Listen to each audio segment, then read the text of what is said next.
YouTube.org. I'm Jason Ward from MakingStarWars.net, and today we're going to talk about Andor, and that's the ghost of Rob's Christmas past. Santa says my Christmas spirit got RSV, so I'm masked up. Right now. No, that's hitting too close to home today. I'm all jacked up, but I'm gonna make it. All right. All I need is a couple hours on Fortnite of nothing to do. That's all I need. I'll be a new man. Doctor's orders. Doctor's orders. Yeah, it's like, you know, in Amadeus when he's like dying because he's like staying up working on the music all night. I'm like the stupid version of that. The stupid dumb timeline version. Yeah, hell lamb head, Jedi Mike. Jedi Mike keeping the lamb head torch ablaze, I guess you'd say. But anyways, yeah. Jason, every 2 years we should probably make Lambhead go up against another cult figure. You know, so we got to vote for it. You know what I mean? Yeah. And we should campaign for each one. Put on little campaign videos for Lambhead or Crab Lover or you know, like. I mean, yeah, we got to come up with some other animals. What's the guy's name? Edward Scissor Punch or something? He could come back. You say scissors around here, people get the wrong idea, Jason. We get scissors and I get distracted. So yeah. Darth Lopez says, after 3 episodes I was ready to drop the show. I'm glad I didn't because it's phenomenal. I think so too. What, you were gonna drop the show after 3 episodes, Jason? Me? Not me, Darth Lopez. But Lopez said no. You think so too? No. I said after 3 episodes, he said, I'm glad I didn't because it's phenomenal. And I'm agreeing with the second part of the sentence or the latter half of the sentence. So anyways, so you hated the episode, huh, Rob? Thought it was trash? Thought it sucked? I think your review was this episode is like gargling with Grogu's balls, like a mouthful of Grogu's balls is what you said. Is that correct? You said it was like Phoebe Cates if she was ugly. That's how ugly this episode was. I don't think it's possible. I think even ugly Phoebe Cates is still pretty phenomenal. Well, no, it's like opposite. So it's like if Phoebe Cates is a plus 5,000 on a scale of 1 to 10 of hotness, would be a negative 5,000 according to your own words. I from what I understand. Did I even say anything last night? What did I say? I Last mentioned night Jaws 2. you said this makes Solo a Star Wars story look like Shakespeare. I think that's what you said. I remember James was trying to figure out how electricity works, like it was a Radio Mhm. Shack like project. Remember those Radio Shack boxes where you connect all Yeah, the don't wires mention and do magnets it? around James. Don't Yeah. even go to Like Mount Magnets.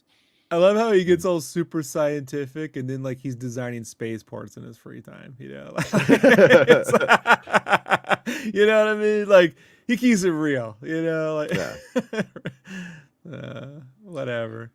No, fuck, come on, man, dude. I love this show. You crazy?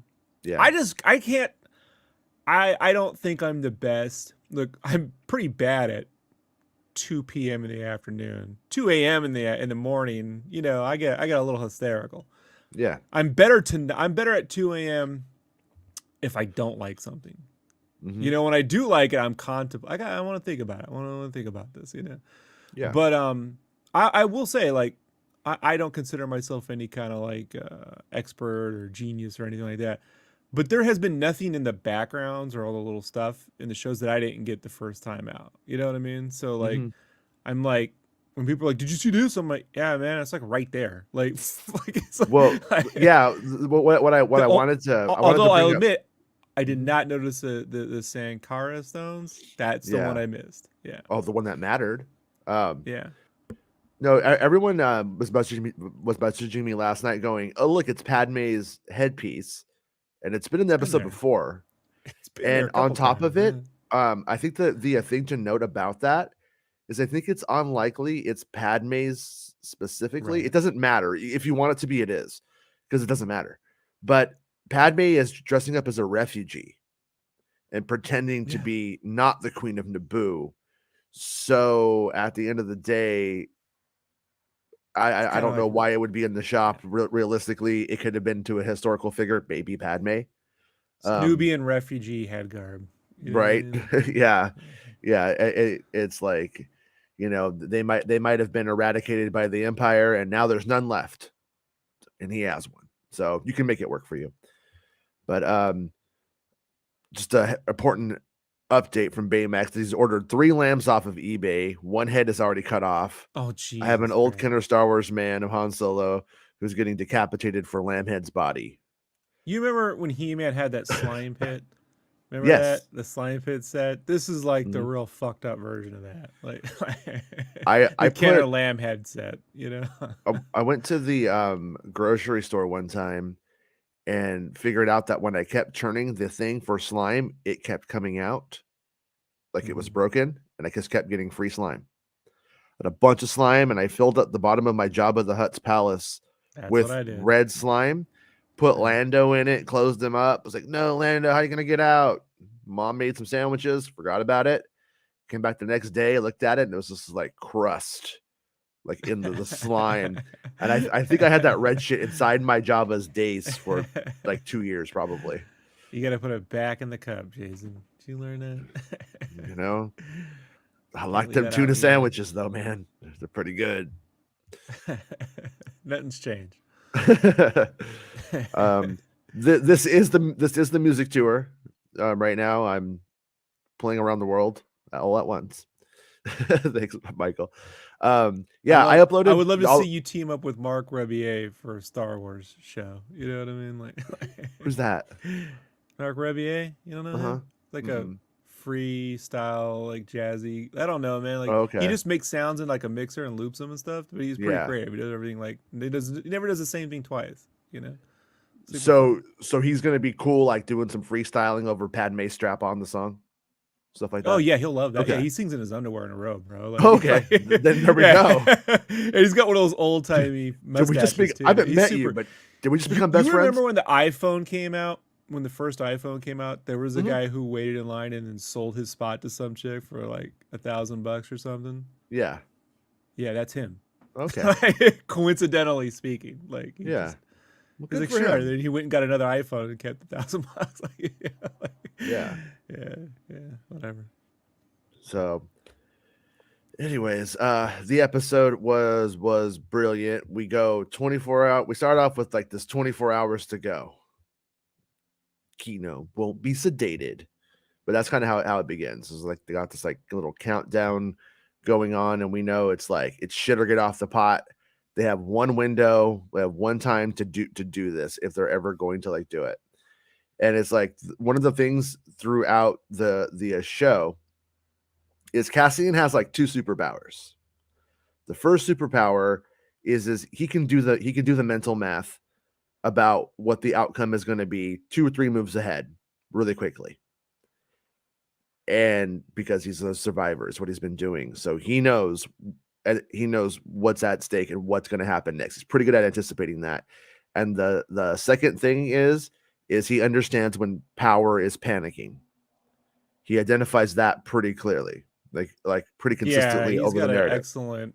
Yeah, his ability to read like most people are acting the way I think in this episode most people would, where they're like, "No, man, they're gonna be all like everything's gonna be even tougher now," and they're like, "No, man, he just killed 100 people. You know, like they're freaking out."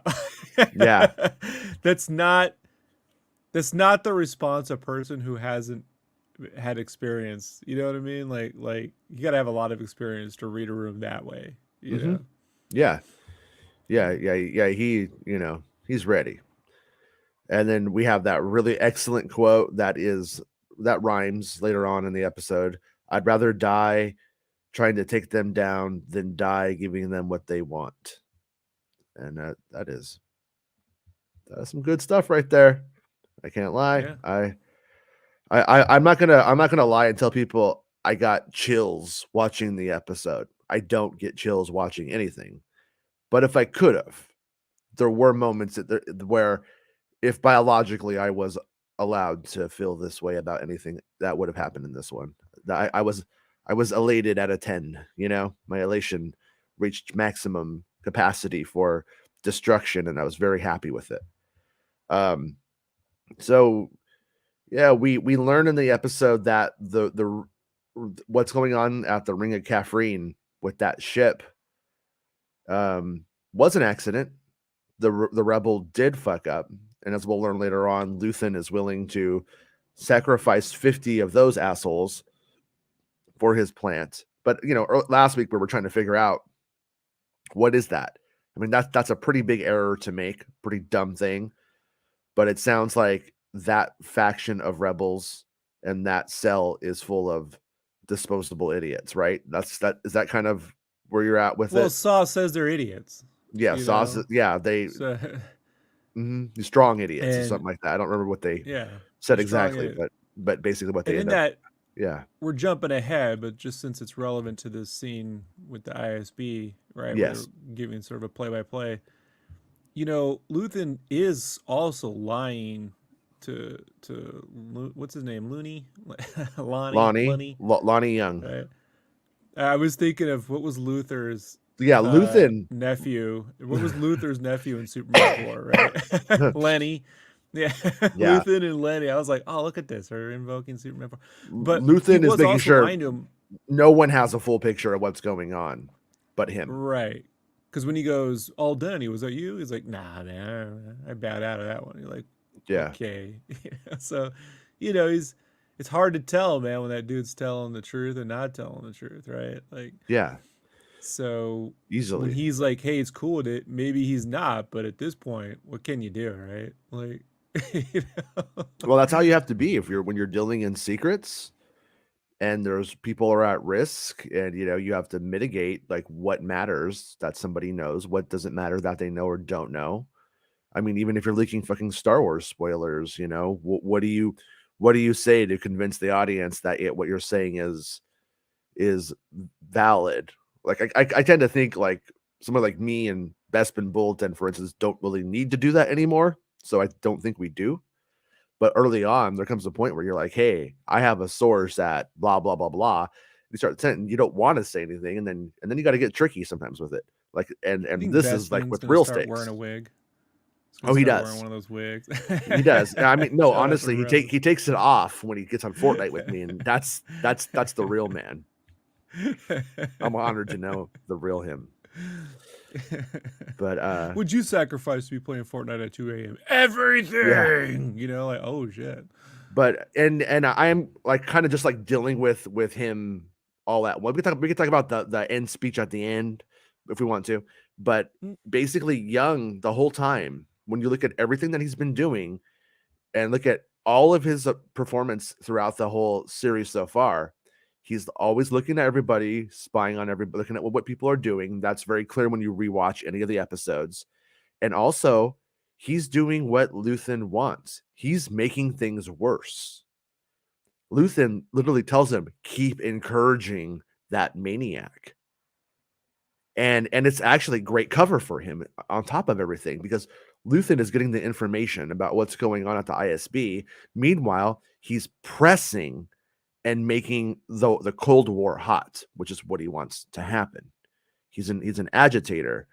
Tony Gilroy used a term, and I lost it. He just learned it. He said in this interview, and I hadn't heard it before, and I lost it. But it's basically a shit starter. He's a shit starter who knows that, like he talked about people like that in early on in like World War I and stuff like that. People who are in the French Revolution who will go and get people evicted, knowing that they're going to get angry, like it's on purpose. And Right. thematically, like it's almost viral. The way I was thinking about this when I watched the episode today, by putting Cassian, by displacing Cassian from his comfort zone in those early episodes, it's rippling out. Now Cassian's gone to a prison where he's forced to revolt from the prison. By the end of the episode, the prison will be decommissioned for several months because the power station's been taken down, which means the work will need to get picked up elsewhere, which means more revolting and more revolution. This is what Luthen ultimately wants. I'm not saying Luthen knows he did that, but that's what Luthen wants, and that's what Luthen wants all of this to do. He's trying to start a wildfire, and that's sort of what's happening in this season right now. And that's what it's culminating to, even though he doesn't know the full extent of it. So I'm curious if after Luthen and Andor meet up again and he knows what he's done, he's like, well, I guess you are with me now. I'm wondering if Andor, after escaping the prison and all the shit he's done, where else does he have to go but into home to Luthen when you really get down to it? I'm not saying he's going to go there on purpose or he knows that, but that's the only comfortable place that guy has in the whole galaxy now, is with a rebel cell. You went and you robbed them, then you shut down the prison industrial complex to some degree that they're using to, according to my sources, they were told on set, to make Death Star parts. So he's also slowed down the Death Star. Like, a lot happens in this episode that's not necessarily explained to you, and it's all below the surface, but it's pretty fascinating. Like, it's fucking, the episode is just super good. The arc is super good. Yeah, and Dedra gives Jung a look when he's giving a lot of like egging on.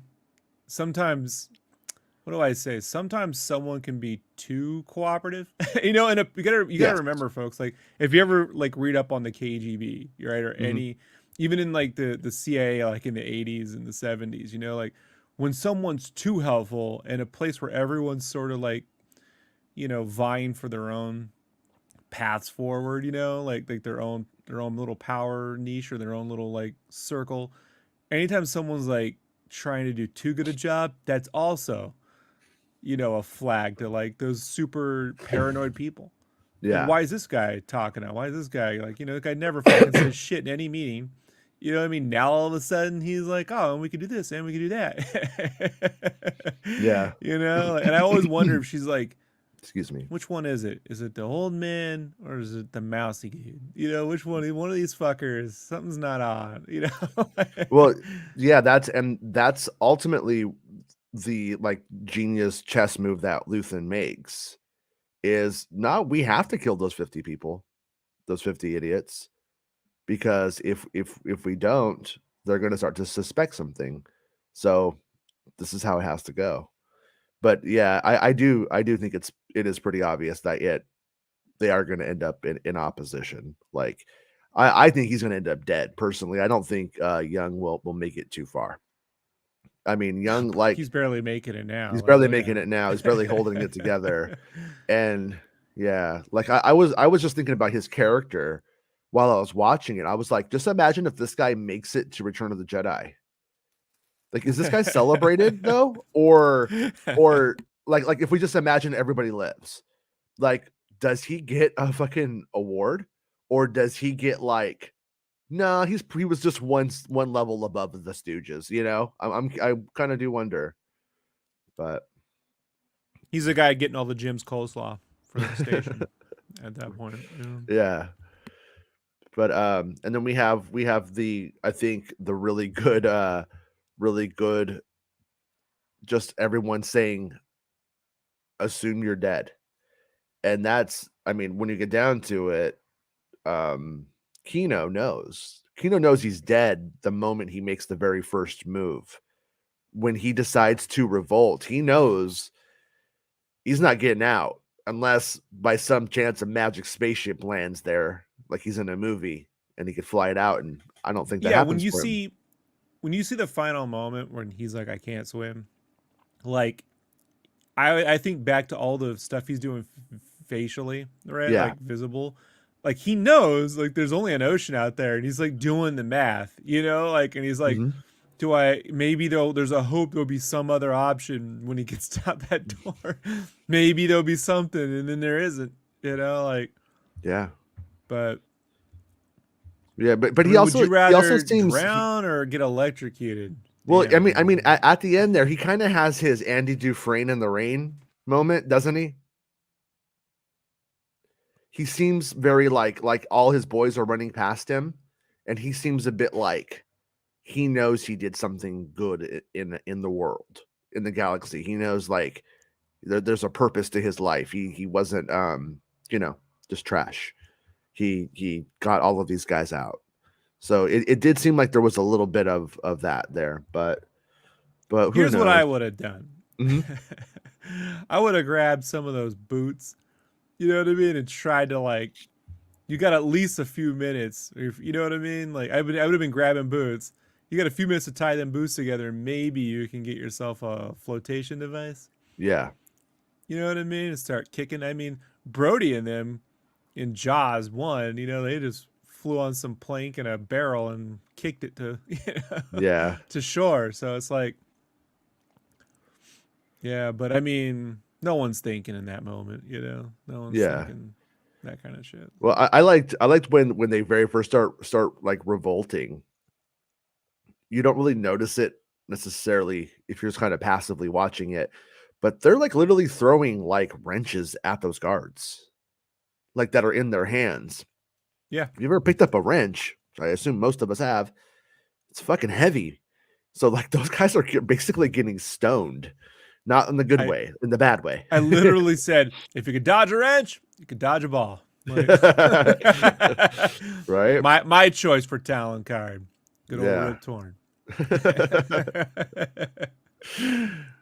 But and then as the episode goes on, we have the guys all get to the bridge though before the revolt, and we start hearing on program on bridges. So basically meaning when you get to the bridge, fucking shut up. And that is another confirmation they're scared, that they know how volatile the situation is. They're clamping down on security because they are getting the guards know the vulnerability, which to Cassian is like that's the moment when he hears that.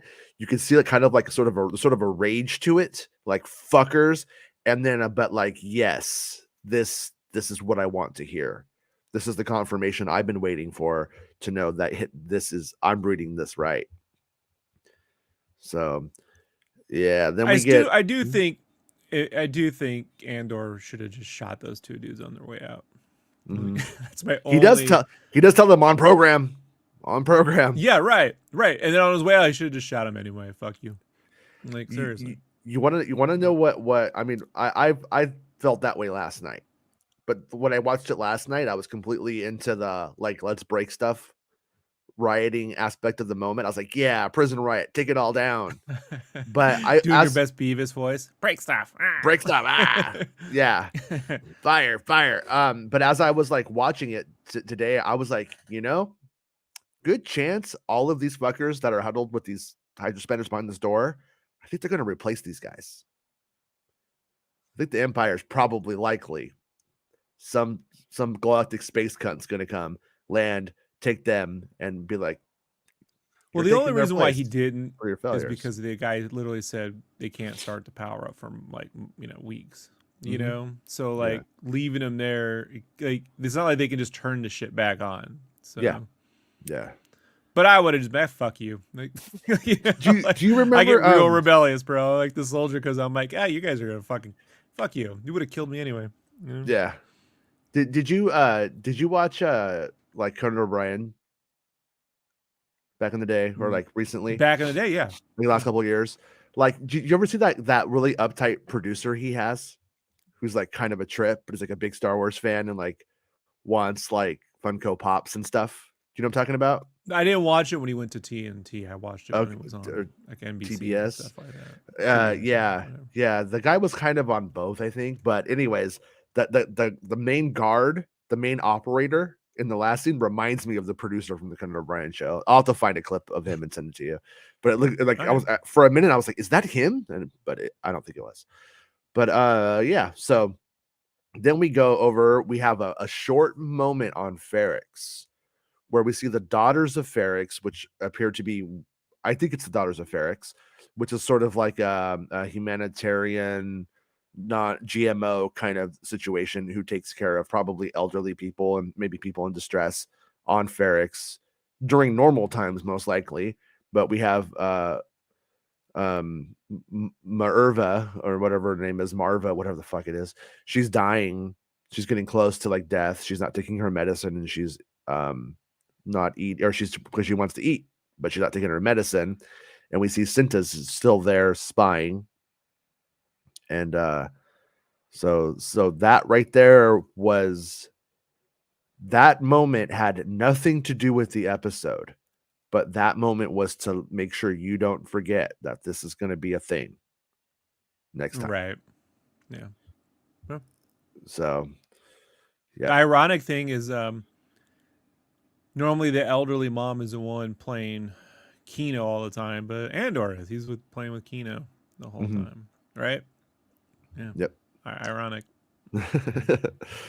And then we after that we go to Mon's apartment, to the old Mothma.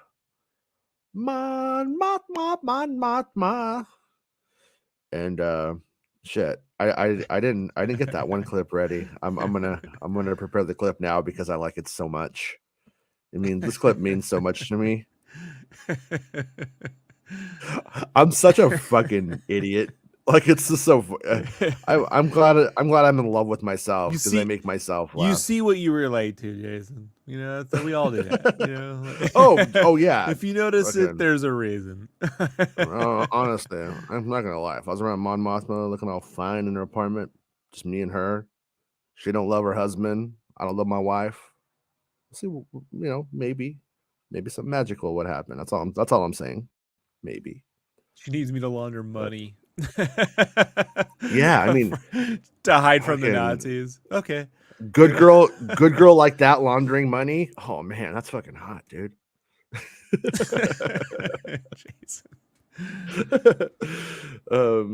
Yeah, but fucking Skolden shows up.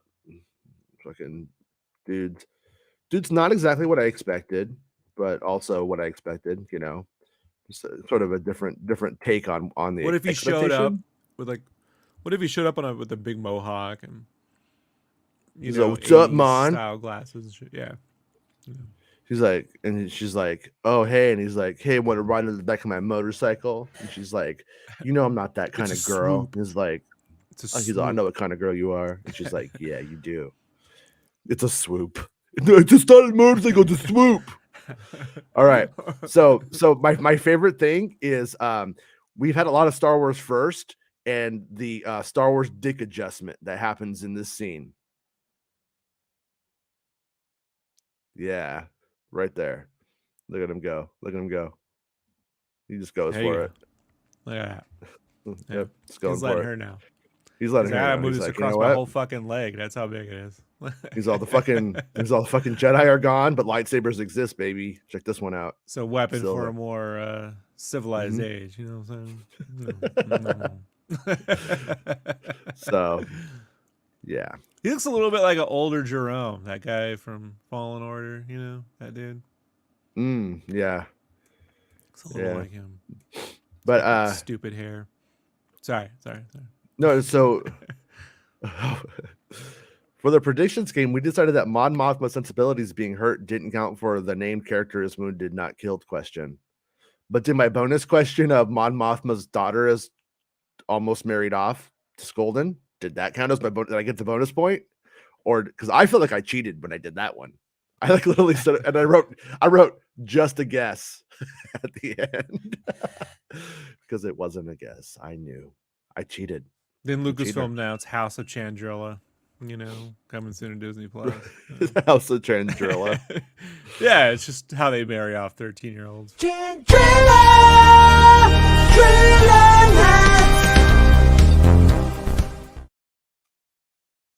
You think Homeboy's dick is bent like Dooku's saber? Like, You'd say it's definitely over on the left. I mean, look at it. Yeah, it's over on the left. For sure. Back into the left. Back into the left. Into the left. Yeah. I mean, this is the funniest thing to me since that little kid in Back to the Future Part 3 starts grabbing his dick at the end when Doc Brown's like, the future's whatever you make of it. And he's just like, they're like grabbing his junk. That kid, he's just going to town. Have you seen that before? Doc Brown's kid? Yeah. Oh, yeah. I've seen it, Jason. I just wanted you to know. I actually sat in on the story meetings for this. And, that character's original name was Za Pruder. Right. Yeah. Thanks, George. Appreciate it. Always helpful. I think George would have named him like Baron Cocknea or something like that, you know. Baron von Dorkenstein. Storkenstein. Oh shit. Right. Yeah. You got me. But he goes in and he makes the proposal. I'll give you the money. I want to be able to come back and visit and bring my super cool 14-year-old son to meet your super cool 14-year-old daughter. See what happens. Jesus, man. See if sparks fly. And then Mon Mothma was like, because like I said last night, parents clearly fucking Matt Walsh just exploded. Like when parent finishes, it's on your face, right? Parent doesn't just parent's not like just like he writes his name like the Cheers logo across your face. Yeah. Yeah, it's not a dirty Sanchez, it's a dirty parent. That's all the dirty it's a parent. dirty parent. Yeah, it's a P. There's like a fancy bold P. chunky cursive. Yeah, it's a chowdery P all over Chowder. Mon Mothma's face. So just made chowder. So that's why she's like fucking it up. At the end, she's all shaking and shit. But at the end, fucking Skolden, man, he fucking owns her. He's like, that's the first untrue thing you said to me, or some shit like that. When she goes to leave. You'll think about it. The first untrue thing you've said is the quotes. Yeah, he's scores man. He knows. He's a scores man. I mean, scores man. Fucking Skolden, dude. That's a calculated move, too. He's like, I just want you to know. Yeah. I wear the pants. Yeah. Kielbasa. Yeah. Kielbasa. General Kielbasa. That's Lucas's way. And you want to know my this I swear this isn't like an inside thing at all. I don't know anything about what happens in the next 2 episodes officially. I don't think, from memory. I think that little fancy dress that her rebel auntie bought her, the cousin bought her, Vel, I think she's gonna wear that fancy dress when she meets Golden Sun. I think it's Jesus. Right. I mean, that's what that was put there for. That was put there to give And her. then Mon drives her kids into a lake because she'd rather see them dead than live in a No, I traditional think noble Mon family. Mothma's gonna straight up sell her daughter for the rebellion, and I think after Wow. what everybody else is putting in for Oh, this, so look tough. at Homeboy. Young, when Luthen says you got a baby girl on the way, are we not supposed to read that as sort of like a threat to the baby girl? I think it is. I think No, no, no, no. it's He meant to got be him. very open. No, he got him a gift card to Babies R Us. Oh, got him one of those little Grogu floating You know, bassinets, you, maybe. you think this matters in Star Wars? He bought one of those stars and named the kid after him. You know? Right. Everyone's like, You know, in Star Wars, does that matter? Does that matter? Yeah. But point being is like, yeah, it's like you got Young basically going that you have Luthen literally saying, I'm sacrificing love for this. I can't love anybody. I can't be in love. I can't have any love. There is no love. Like he's like all of these people are doing that. Mon Mothma's daughter, has to marry a rich boy who's probably good looking that she's probably gonna like. He's probably a bit of a Joffrey, like I was saying last night. It's probably gonna be a bit of a Sansa Stark kind of thing with Joffrey. She's probably like, oh, he's no fancy. She'll probably be into it. And then later on we'll learn that he's a piece of shit. But honestly, I think she can hang in there for 5 years to Return of the Jedi times. It's Veers. She ends up marrying Veers. Which is weird because he's in the show too. So it's weird. Yeah. Yeah. But so yeah, anyways, yeah, like King Chris says sacrifices have to be made. He was 100% aware what he was doing, and Mon Mothma took the bait. He knows, she knows now. Yeah. I agree. So what I'm trying to say is, and plus, as I've said 100 times, that kid sucks. That kid's a little dick. So I say sacrifice her, sell her for the rebellion. I'm kidding, but I'm kidding. But here's one thing I'm not kidding about. Yeah. So anyways, so I get where Mon Mothma's coming from, though. I understand her apprehension and but that kid is so getting married to that guy's son. That's going to happen. So then let's talk a little bit about irony. I was thinking about the guy, the new guy who's going into the prison to replace the old guy who had the stroke.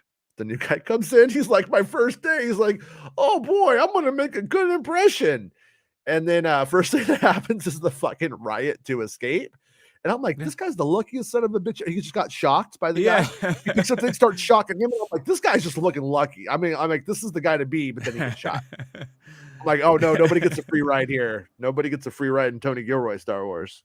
Not in my opinion. That's like the when you show up to Tom Sawyer's Island at Disneyland and you're at the forefront of someone inciting the riot. There's always these kids that try to like build little tribal groups and take territory on that Day island. one. Yeah. So a little quicker, and it's almost a Fight Club like thing. You're just like, inserting that. Now I want to move my junk around. Hold on, it's getting to me. So yeah, then they start saying "spark the floor"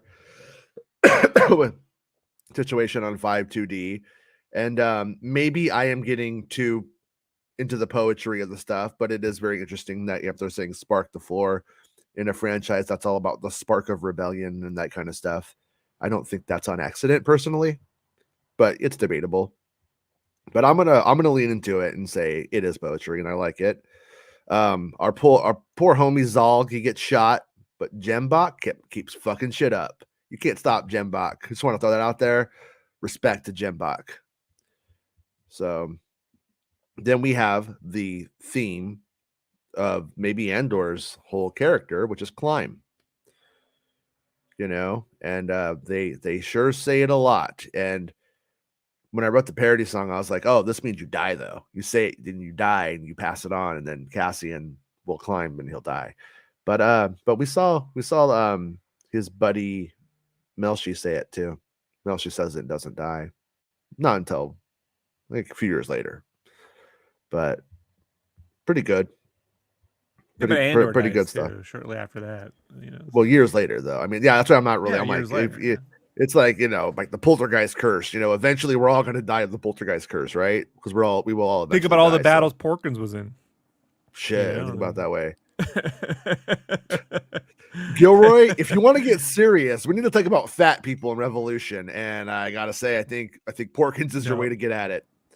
I think they should cast Hemsworth and then eventually make him Porkins. You know what I mean? Like he starts out and everyone's like, "Oh, Porkins my ass." He's like, "I can eat whatever I want. I've got a great metabolism." But then as he gets older, that metabolism goes away, but his hunger never stops. And he's just Jack. It turns out he was Chris Hemsworth, intergalactic male model. Everybody loved him. Then the Empire did an evil experiment on his metabolism. And now every chicken nugget just got lazy. He just got lazy he got lazy waiting for the revolution. He was like, "Oh, this revolution's taking too long. I'm just gonna drink a blue milkshake." That cockpit all the time. He had nothing to do. He just eats. Right. But we get a lot of climb, and I liked it. I liked it. It made me excited. So telling my ex good job on picking up the kids. Okay. So Penny went to school. Luke's still sick. Now I've got the Luke virus, the Blue Shadow Luke virus. Yeah, so the hydro generators go down for months, which we kind of already talked about this, which means it's harder on the other prisons and stuff like that, which was where I took that. And then Cassian saying on program, which we've already talked about, and then we got Kino for the announcement. Why Kino is the question that you probably have the first time you see it, but it's really clear. These men have all been under Kino at some point, I think. I'm going to guess you like move through floors on your way up, move up as you go out.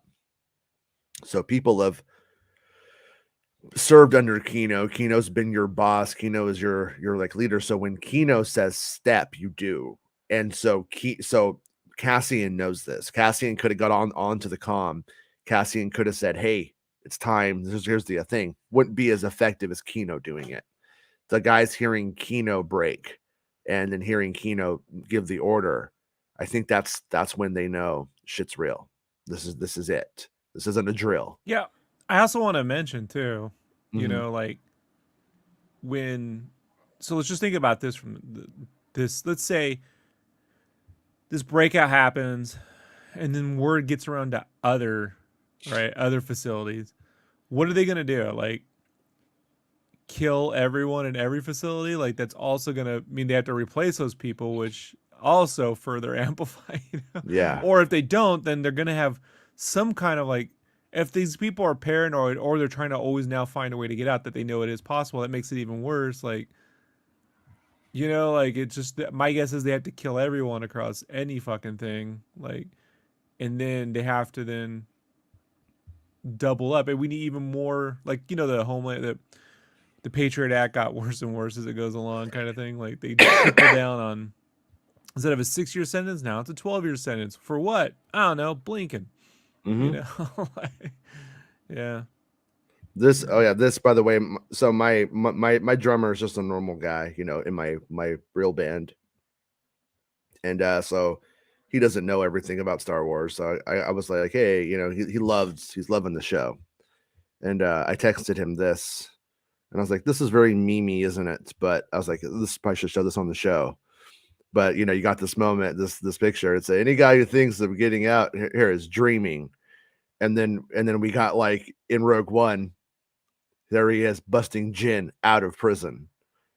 That's pretty cool if you think about it. Like that's kind of like for that character and what it means for that guy, like the backwards to forwards thinking that Gilroy and his team did to make that. I'm gonna assume it was on purpose. If it was on accident, it's accidental genius. No, and if on purpose, it's genius. Yeah, I think it's on purpose. I've listened to John Gilroy talk and Tony Gilroy talk. I know. And the one thing John said was he was just like, the difference between this production, say Rogue One, is you're there at the ground up putting all the pieces together as opposed to rewriting and fixing and altering at the nth hour. So yeah, that's totally intentional. Yeah. And it it's, I mean, he was I was like the character. But he was barely a character. He's somebody, if you obsessively watch the movie several times, that you notice. But if you only saw it one time, he probably wouldn't stand out too much. But Well, it's a now good little is important now. storytelling, like it's a good little storytelling bit. You know, anytime you want to like give a character a journey, the easiest way to do it is just start them out as where they end up like, make them as far away from it as possible. You know, not incrementally, but as far away as possible. Yeah. You know, and then give them a reason. You know, it's got to be a plausible, believable reason to get there. You know.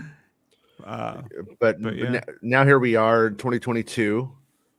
Movie came out in 2016, and we see a story that never would have thought I would see on screen, of those guys breaking out of prison together and ending up on the beach. You know, and I my perspective on critiquing things in all seriousness is always to critique what's there, not what's not. That's a very lazy tactic that you can do, instead of actually dealing with the material in front of you. What's not there. One book can never do everything. Therefore, you identify what's not there, and then now you have a critique. It's lazy. It's stupid. But I'm going to break that rule and say, man, I wish we had one more episode. I wish there was an episode of the people after they jumped in the water. I hope there's a book.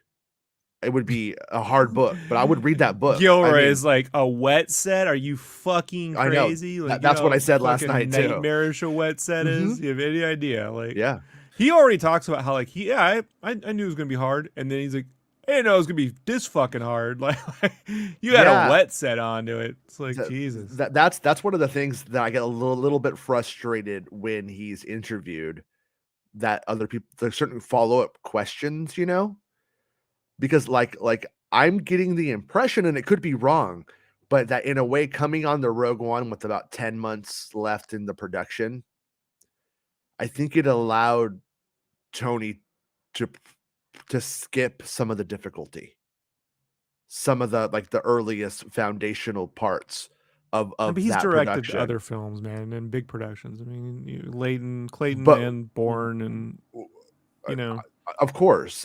But he's never directed 12 hours of Star Wars. But also, he's directing a Clayton is not directing a Star Wars. It's just. But he does say the one thing that I said. I'm not. I told you back when we first saw Boba Fett or Kenobi, and I was like, the thing that I mean, making Star Wars, I just think it's hard. Like that's the one thing. Yeah, that it feels more like animation, where you can't just shoot in an apartment somewhere. I mean, even when they're on location, like for the Coruscant stuff, when they're at real locations and then set extending, that's not easy. It's not easy to set all that up and then to do the plates and all that other shit to make everything work, and all the costumes have to be figured out. It's just way more difficult. And when you see something that goes maybe not, right? When you see, I'm not gonna say which Star Wars, but when you see Star Wars that looks like they skipped a few steps, I think it looks like it skipped a few steps. I don't think there's any way to hide it, like, yeah. We notice when that happens. We do. Yeah. You can't really get around it. You almost have to not do it, whatever that thing is, Yeah. If Anakin has a backpack that you could have bought at Target, like, think about it. Oh, come on. That backpack was made. That backpack wasn't real. But Leia running is a good one. Made in Taiwan, unfortunately. Small slave children and then given to Anakin. It's crazy. It's crazy. One more thing. I like to praise this show for never forgetting something, for always being deliberate. And last episode, we had a doctor. And the doctor has... I feel like if there's any reason to have an emotional connection to a character, anything that you could have any empathy for, they don't forget it. And we cut back to the doctor. He doesn't do anything. He doesn't say anything.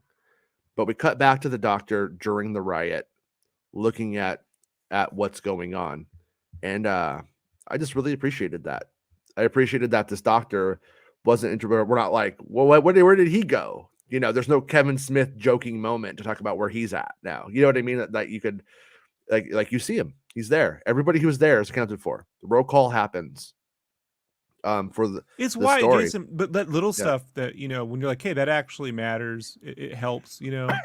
That's why when we were watching Boba Fett, I'm like, man, they are literally walking from Jabba's palace to that city. Like that makes no sense. Like, and then But some folks on, I'm not gonna say who, were like, it doesn't matter. I'm like, no, that kind of matters. Like, look at them. Like they're wearing giant armor in the desert okay, and they're just running. this episode exemplifies what I meant when I said it didn't matter that time. For instance, looking at it, do I feel and this show has enough clout with me that it's okay. I'm like, it's fine. You get you get a freebie on this one, for you've earned it, more than earned it. And there was never any indication you could jump off of that prison and swim to that shore. There was never, that did not seem possible. It wasn't shot like that. And all of a sudden they're just doing it. And I felt like that was maybe the poorest geography. And some right. won't survive. And they've already claimed they're going to be dead, right? So I got a shot at living or not. Most won't make it. Maybe only 2 did, right? Like turtles going out to sea, right? Kind of thing. But if they were doing it every fucking day, they just kept breaking back out, you'd be like, this is ridiculous. They just keep swimming. They're going to swim out there every day? Like, that's not plausible. Yeah. That's the difference, Jason. Yeah. Obsession, if you want to come on, send me a DM on Twitter, maybe. And I'll send it's you all bloodied, and he's like, put me in, coach. And you're like, no, you can't take anymore. Put me in. Yeah. All bloody. Yeah, no, but once again, like I'm like, I feel like you can fuck with the geography and when it's convenient and it expedites the story and it doesn't get in the way. Sometimes like something like some other science fiction story, I won't name it because then people will be like, actually it's pretty good. But we'll spend time, you know, I'll fucking pick on Batman. I don't even know that Batman's a ninja. I want to get right to the Batmaning. And so I want to get right to the Star Warsing. And in that kind of instance, in this one right here, I'm like, yeah, it wasn't the point, and it was okay. And like Book of Boba Fett, when you do it one time, you're like, yeah.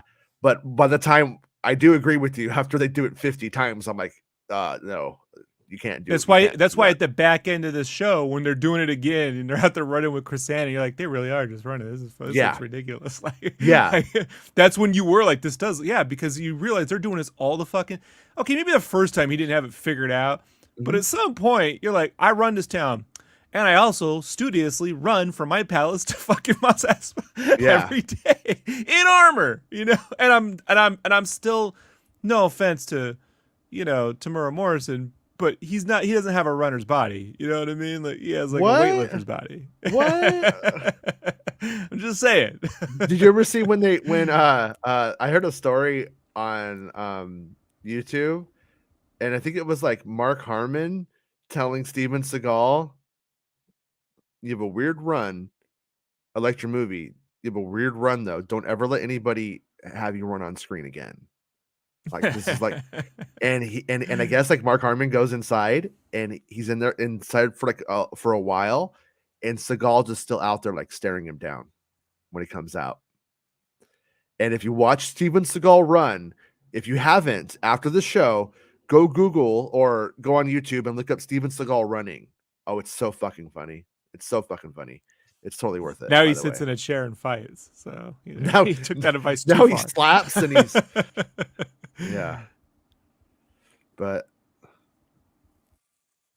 basically, I feel like that's okay. You're being very kind, Planet Fitness. I suggest you watch the Olympics. It's just not true. It's just not true. Boba Fett, King Chris says, Boba Fett's cholesterol levels aren't the best. His doc suggested he walks as much as possible. He's got a crime empire to run now. He's got to live. But yeah, one time I'm cool with it. Like I said, I'll let it go for the Expeditia story, you know. But I mean, of all of the things to write Star Wars books about, fucking, I would love to have a survival book about those guys in that water and what happens over that. We don't know how long they were on that ocean for. Have you not seen Jaws? Yeah. 50 men went into the water. Yeah. 2 came out, right? Yeah.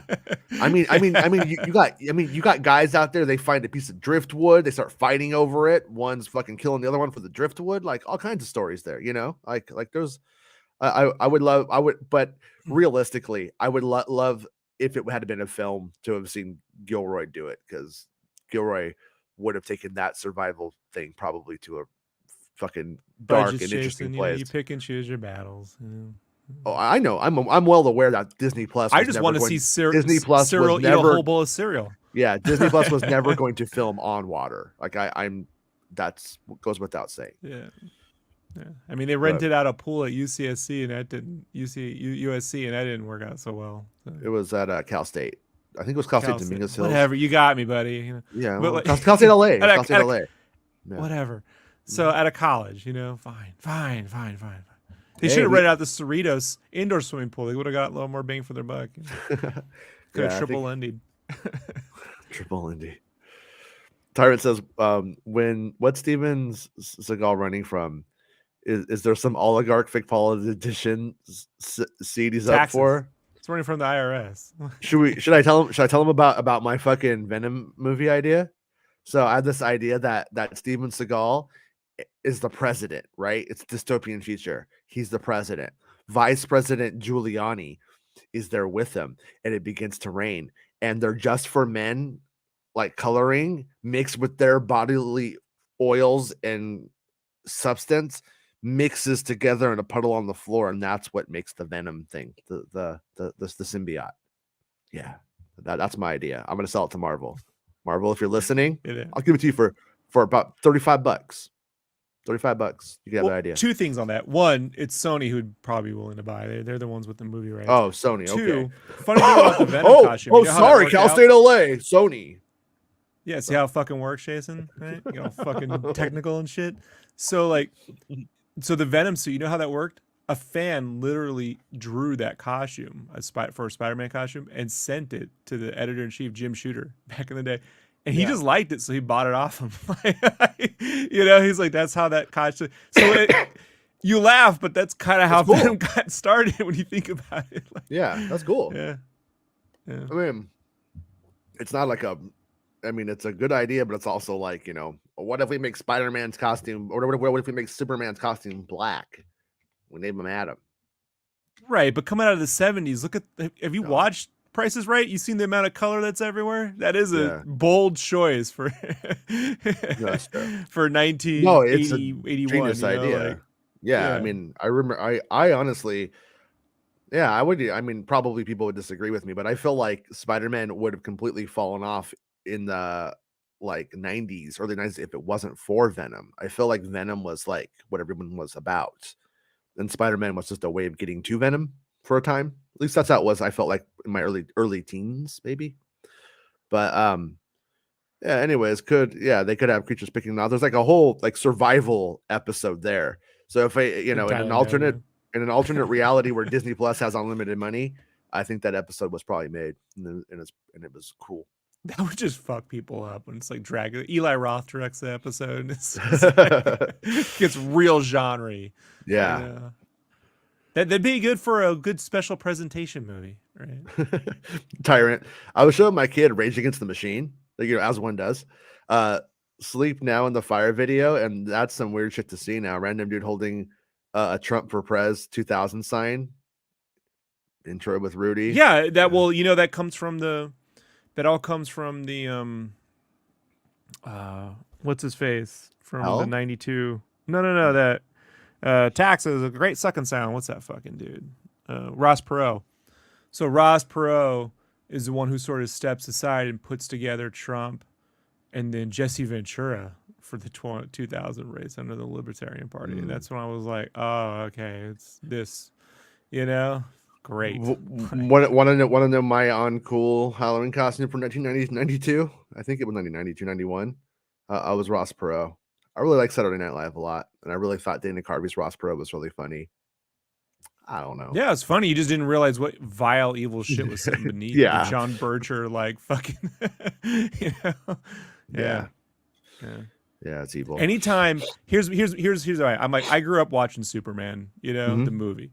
I'm like, anytime a rich industrialist wants to get in and tells you they're not in it for the money, don't trust them. Like, I don't need the money. Like, no one, but that was the line that was being used at the time, you know, like, he was like, I'm Did it again. wealthy. I don't need the paycheck, you know, and you're like, that's not, alrighty. So you're definitely in it for the money. You know, well, it's not even that. It's when they say they don't need the paycheck, they need some other fucking Yeah. sick form of validation that's even sicker and worse and more pathetic. Yeah, but that's Elon beyond. Musk- that's beyond my 1992's thinking. Yeah, I'm just telling you fair what I enough. thought as a Fair enough. 13-year-old kid. You know what I mean? Like, Well, you know what? You know what, Rob? It's time to grow the fuck up, all right? You're not 13 anymore. I'm watching Andor. I'm Okay, trying to that's grow fair. up. That's fair. Oh, I sit in front of Funhouse. Yeah. That's fair. All right, you got me. Yeah. But anyways, yeah, episode, man. The arc was like so good. For the last time, fans need to be patient. I mean, we got a good 14 more episodes of these coming over the next couple of years. 14 episodes. Stop thinking that the next to last episode of an arc is the worst one, and that the third one is your favorite one, because that's what keeps happening. Oh my god, it's like recency bias. It's not recency bias, because they're always mad at the first or second episode, but then they love the final Like the part. cum shot. Yes, and it's like you don't get the cum shot unless you have that scene where he shows up to deliver the pizza and it has a hole in it for his wiener to go through. You have to get to all of that to get to the part that you want to see, apparently. I went there. I had to just do that. And you made me go there. It's ridiculous. And I couldn't stop. I made you. I couldn't. That's the first untrue thing you've said all day. Well, what I'm trying to say is if you want to, come on, that's good. Yeah, that's pretty good. I mean, I appreciate it. Took a while for you to get it. I was waiting. I'm like, delay. He got it. Proud of myself. Yeah. Ty says, I need something money can't buy. Cover from investigation, blackmail from foreign entities, etc. Yeah, I was laughing at Trump telling DeSantis that he's going to release information about him if he tries to run. I'm like, how is that legal? Like that's like fucking straight up blackmail. But also shows what dastardly cunts they all are. You want to know how not legal it is? Just have Warnock say it about, you know, have Stacey Abrams say it about Brian Kemp, right? If you go back in time, right? Like, just have a black, prominent liberal say it about a white, wealthy dude, and watch how quickly the Department of Justice shows up, you know? Yeah. And you know what they would say to that? I like spaceships.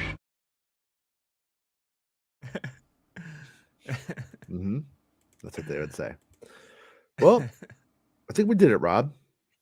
I think we did it. I think we did it. I mean, I don't know. Anything else that we need to get to in the episode that you can think of? For 1 second at the end when Luthen was talking to Lenny, I'm calling him Lenny, I don't care. And I thought I saw a lightsaber. I'm like, this motherfucker's not going there, is he? And then I was like, no, it's just some robe thing. I had to, reel it back. I was afraid for a second. I'm like, don't go there, guys. Don't do that. Oh, you thought Young was a Jedi for a second? No, Luthen, like, because when he was underground, when he's underground, for a second I thought, and I'm like, because I don't believe in that shit. You know, I don't believe in it at all. But then I was like, no, it's just the way it was shot. There's this thing dangling that kind of moves around. You know. But... Oh, you know what that was? I know what it was. I know what you saw dangling. I definitely know it was this. my dingling, won't you play with? Yeah. All right. Well, all right. We did it all. I'm gonna go rest now. I feel like crap. So we'll be back tomorrow. I feel good. Talking about Star Wars news. This guy feels great. Yeah, don't have kids. Yeah. You'll get sick a lot less. Oh. Are we doing the show tomorrow? I think so. Can we do a little earlier? Like, because I gotta go see that 11? Black Panther tomorrow at 4. Yeah. So is 11? What time's earlier for you? That's 11? 12 my time. Yeah. Okay. 11. So that works. Let's do 11 tomorrow. We'll do 11 a.m. Pacific Standard Time. Be there, be square, losers. And thank you to everybody for supporting the show. The Sorry, soundtrack, guys. I'm trying to grow up. the soundtrack to the show might be on Spotify today and Apple Music today. It's processing. I think it's going to be up today. So stupid. So, yeah. But yeah, like the video, subscribe to the channel if you haven't, and thank you for being a channel supporter. And we'll see everyone tomorrow. Bye, Rob. Bye. It's the end of the show. Come on, let's go. Hey! It's the end of the show. Come on, let's go. Hey! It's the end of the show. Come on, let's go. Hey! You know you should go. Come on, let's go. It's not about spaceships.